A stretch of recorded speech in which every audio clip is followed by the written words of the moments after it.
Okay, Slim, when we were talking last time, you described your life with Mighty Atom and when he passed away.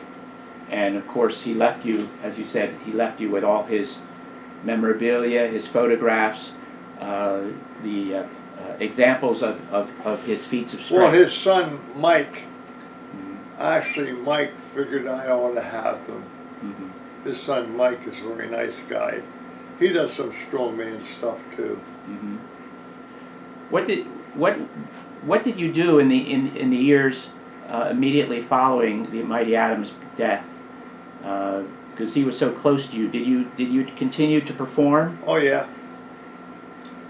Oh, yeah, I was doing shows.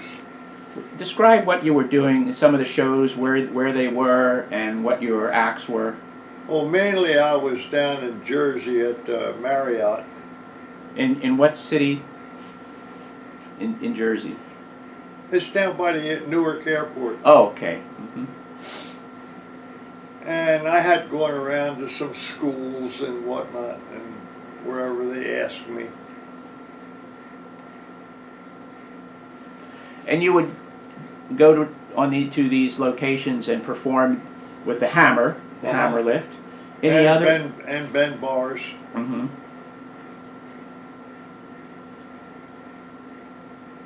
Did you have any young people come up to you and say, "Oh, I'd like to do what you do," and like to imitate or Not learn? really. No. No. So nobody came to you as to be No. your mentee, No. the way you were to the Mighty Atom. No. Nobody asked you, "Can you teach me how to lift, No. bend bars?" But I tell all of them, you have it in you. It's just that you have a governor, and I have no governor because of what happened in Norristown High School at graduation. Right. They voted me least likely to succeed, and that was the teachers. And I stood up and said, I will be the best in the world at something, and I will be a millionaire. And you accomplished. You were the best. Yeah. I'm not a millionaire, but I damn sure ain't hurting. When you went on these around, you would drive yourself to these performances? You would Yeah. go. You would go alone, or you would take Christine? Sometime my wife would go with me. Mm-hmm. Most of the time my wife would go because I didn't like leaving her alone. Now these were events. You weren't making a lot of money from these No, events. no. In most cases, no money. Mm-hmm. But I just like doing it. You liked performing. And you went around. You also met other men like yourself. Most, I guess, women too, who also were. Just a couple guys. I don't recall any women. Mm-hmm. Who were some of the men that you worked with, or that distinguished themselves in your memory? You certainly have around your dungeon. You have pictures of. But many that's of a them. long time ago. Mm-hmm. Those guys are all long gone. Mm-hmm. But are there any of them who you remember distinctly for either their feats of strength or perhaps their kindness? Not that I can remember. Of course, my memory's not up to par either. When you would go to these shows, these would be shows where you would perform and then other people would perform their feats of strength. Yeah.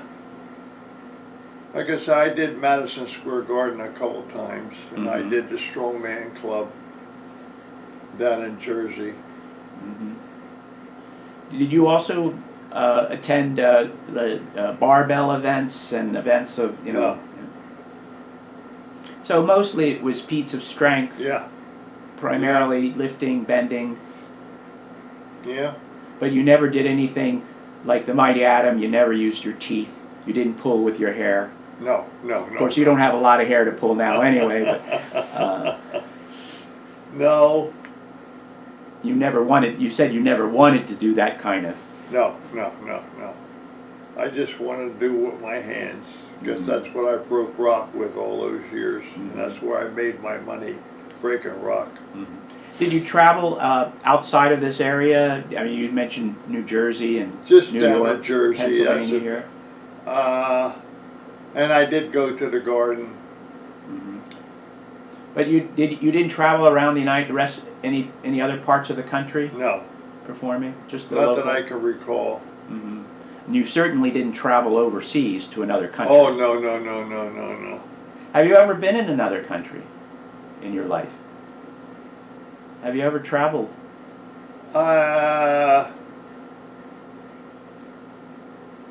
Just off the coast of New Jersey, there's an island out there, and I went to. My wife wanted to go there, and I took her. Probably Bermuda. No, I don't think it was Bermuda. I forget. Hmm. You'll find out when you get old. Your memory starts leaving you. Doesn't matter. But you sound like very much you were a homebody as far as you didn't travel very well, far. like I say, I love being in the quarry breaking rock. So you would be in the quarry breaking rock, say 8 to 5 on a weekday, and then on a weekend you would go out and do your performance. I used to break rock from 7:30 until it got dark, and sometimes I would put my headlights on so I could break rock in the dark. Hmm. Of course, I was doing 10 tons an hour, Hmm. and I was getting 10, 12 hours a day, 6, 7 days a week, and I was making $30 a ton. And it always came into my mind at the Norristown High School when they said, Hmm. the award of least likely to succeed in life goes to me. When you broke that rock, that every time you did a slam on that piece of rock, you thought of that. Yeah, sometimes. But I love breaking rock, and I love when a guy named Berto brought his Puerto Ricans over to watch me break rock. He brought 3 of them over to watch me break rock. And I was doing 10 tons an hour, 10, 12 hours a day, 6, 7 days a week. But I was making $30 a ton. And $30 a ton in those days, that was good money. And it was cash. Cash money. I figured, what the hell, I want to give the government any of that money. They weren't out there helping me break that rock. Right. So you actually would be performing, say, on your day off or your days off.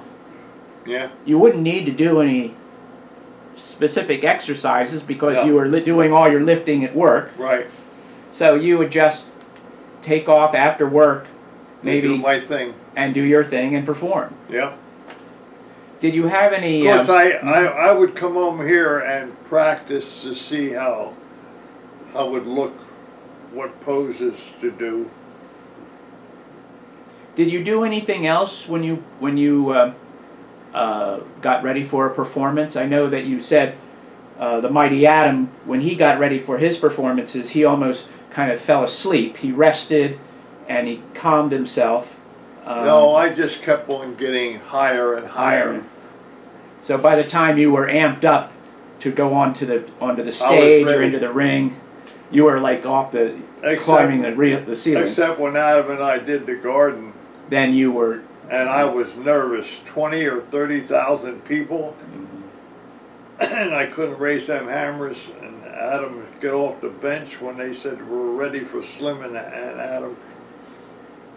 And I couldn't lift them. I thought, oh well, what the hell? I'm gonna go out there in front of 20,000 people, and I can't raise these things. And Adam came up and he kneeled down. He put his hand between me and that head, and he said, "Forget that part, Slim. Just lift up that handle." And from that day on, I never looked at the head of that hammer. I just lifted up the handle. He knew your head, the inside of your head, better than you knew it. Yeah. And another thing that was so funny, or so odd, that I couldn't get out of my mind, that he was Jewish. I always think that Jewish people are very intellectual people, not people who have physical strength. And here he was, only up to here, and he had this tremendous power. But he told me power is not in here, it's up here. He also, not only being strong, but he also had intellectual strength. I would imagine. Mm, But from- he only come up to here on me. Mhm. And like I say, what blew my mind is that he was Jewish. I always think of Jewish people as very intellectual people, not people. And I've never met any other Jewish guy in all the shows and gyms that I've been in. They just don't get into that. After the Mighty Atom passed, and you were doing your performances, you had a special memory of Mighty Atom in your uniform, or hanging. Of course, now you have your little hammer that hangs from Yeah. your neck. But did you have put a Star of David in memory of the Mighty Atom on your uniform? I think I did one time. I think I did. But he's always with me. Mm-hmm. And like I say, I'm very heartbroken that Zerns is closing because that's where I hung out with him every weekend. That's where the magic was. Yeah. And when they were going to junk his truck, I said, no, you're not.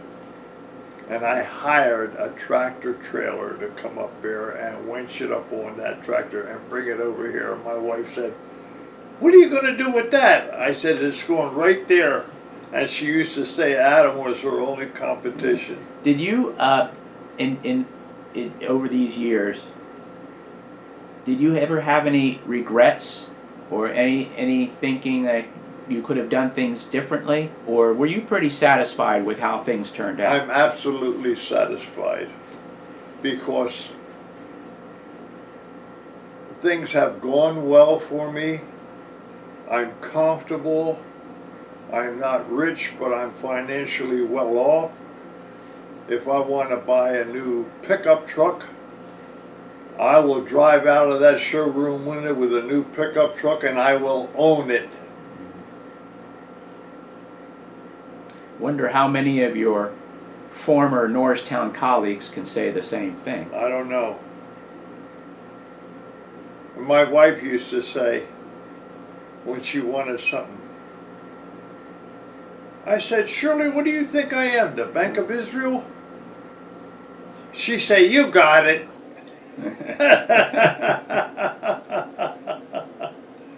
And I would always buy her whatever she wanted. And when you had time off, you and Shirley, what would you do? I know you would go up to Zerns on Fridays. Her favorite pastime was whale watching. Mm-hmm. And I used to take her up to Gloucester, Massachusetts to do the whales. You go on a boat? Yeah. And that is, I want everybody that has never seen a whale up close to go out on that boat and see a whale 15, 20 feet away from the boat that you're on with his mouth open and hundreds of little fish jumping around on his tongue, and the seagulls are landing in its tongue picking the little fish. And then they close it so slowly for the bird to get out. And I said, damn, you think they slapped their mouth shut so that bird gets swallowed? And the captain said, no, they close them slow to be sure that bird gets out because the whale's throat's not that big, they would choke on it. And like I say, it was one of my wife's and my favorite pastime, whale watching. And we used to go to Gloucester, Massachusetts every year. That's great. Did you take your children at that time, or was that No, when they were that already was, they grown were up? grown. Well, you were performing for many, many years. Yeah, During the 70s, during the 1980s. yeah. How old when you decided maybe I should slow down my performing, or I didn't? Well, actually, when my wife got sick, I stopped everything. Of course, my wife was the most important thing to me, like my mother was. I had a fantastic mother, Yes. and she could sew like nobody else could. And I used to sell the aprons that she sewed.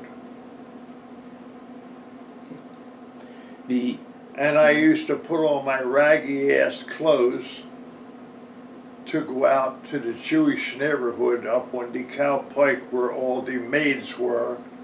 And I told my mom, make me some black aprons, Mom. Maybe you could put a little white bias binding on them. She said, black? Who would want black aprons? I said, just make them, Mom. She made me a couple of them, and I sold them up at the Jewish neighborhood on DeKalb Pike where they had maids, and they bought them right away. And my mom couldn't believe it. well, during these years, you were working also with your friend Ed Spielman. I did some shows with him. Mm-hmm. Yeah, Eddie's a very nice guy. He's the guy that wrote that book. He's the one. Mighty Yeah, Atom. exactly. He's a very nice guy. He would also he would arrange for some performances for you if you wanted to, if you were going to. You said the Marriott, but if you were going to do other performances, he would Yeah, set them up. I did a few, not too many, because like I say, I was busy working at the quarry. You didn't do performances at Zern's, though, did you? I did a couple. Mm-hmm.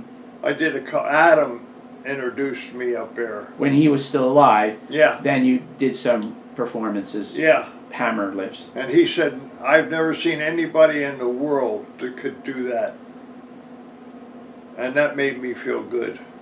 Have you seen other strongmen try to do it, to duplicate your feat? Yeah, I actually, when I would do a show at the Strongman Banquet, or like the Madison Square Garden and stuff, the strongest guys around couldn't budge them an inch. Like I say, they didn't have the mentality to go beyond the shuttle point where your governor says, that's it, I'm not letting you go no further. I don't have any governor because of the Norristown High School when they voted me least likely to succeed. Right. That was the turning point in your life. Yeah, and that's when I got up and walked out of school. Never looked back. And they came down to my house and told my mom and dad, he's only got one more year and he's going to pass the 11th grade. And my dad said, he'll come back. And I looked down at my dad and I said, nobody's ever telling me anything again. I'm going to do what I want to do and I'm not going back. And it never bothered me. Have you run into any of those people from those days? No. No, they're all down in the Norristown area. And like I said, I don't. None of them ever came up to you when you were up at Zern's or any of these other not that I performances? recall. Not that I recall. Have you been inducted into any Hall of Fames in your life? Do you remember where you've been honored for your feats? And there's been a few, but mostly at the Old Time Strongman Association. Mm-hmm. Where's that located? In Jersey. In Jersey? Yeah. You would go to those meetings every year. Oh yeah. We were just down to one at the Marriott. These are your friends. Oh yeah, they all know me. Mm-hmm. And I have a shirt that they gave me, and my name's on the shirt with all the strongmen on it. Mm-hmm. What do you think of the strongmen today compared to what in your day? I really don't see strongmen performing strongman feats. They lift weights and stuff like that, but they don't like bend steel bars over the bridge of their nose and bend horseshoes and stuff like that. Is it because they can't do it, or perhaps I have just no they idea why they don't. I'm sure there's some strong guys out there, but I don't see anybody doing feats of strength. So you see bodybuilding, Yeah, but you see a lot of that. yeah. But bodybuilding is building your body up for looks, not necessarily for strength. Well, you were the one, and you said that it was something that the Mighty Atom taught you, that strength comes from up here. Right. He said your brain restricts your strength. Because your brain is telling you, oh, you can't do this. Or it won't let you do Or that. it won't let you do that. Like I say, I always say, my brain. you can't put your hand on a red burner and let it sit there and cook. Mm-hmm. You could, but this won't let you. Right. And that's where I have the advantage on anybody. I have very little up here. It always all boils down to least likely to succeed. Or most likely to succeed. Well, that's not what they said. They said least likely to succeed in life. And from that day on, I said, I can do anything anybody can do. You never had any desire to leave this area. You know, you live here in South Pottstown in northern Chester County. You've been here for years. Yeah. Your daughter lives right across the river in Pottstown. You've never wanted to leave. You've always remained here. No, I expect to finish it out here. Mm-hmm. I'm happy here. I'm on top of the hill. I got 3 acres. I got my animals, my possums and raccoons and my deer, and I feed them every day. Mm-hmm. And I even coax one possum to come in the house and eat shrimp out of my hand. Wow. I go to the market and buy shrimp for my possums. Your wild possum. Yeah. But like I say, I'm so fortunate to have a mother like I had. And a wife like you had. And a wife like I had. And my dad had some bad traits to him, but he was a good-hearted guy. He would do anything for anybody and give anything to anybody that he had. And he was a good-hearted guy, but he was always decking somebody until one day he was going to deck me, and I said, that ain't going to happen, and I was looking down at him. He said, why? I said, because I'll drop you.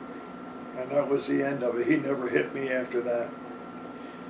You ever think about your relationship with your father? Have you come to terms? Seems like you've accepted him, even though he may have been brutal when you were young. I've come to the conclusion that nobody's perfect, and everybody has their faults or their hang-ups.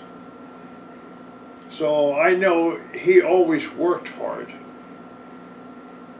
and he loved my mom.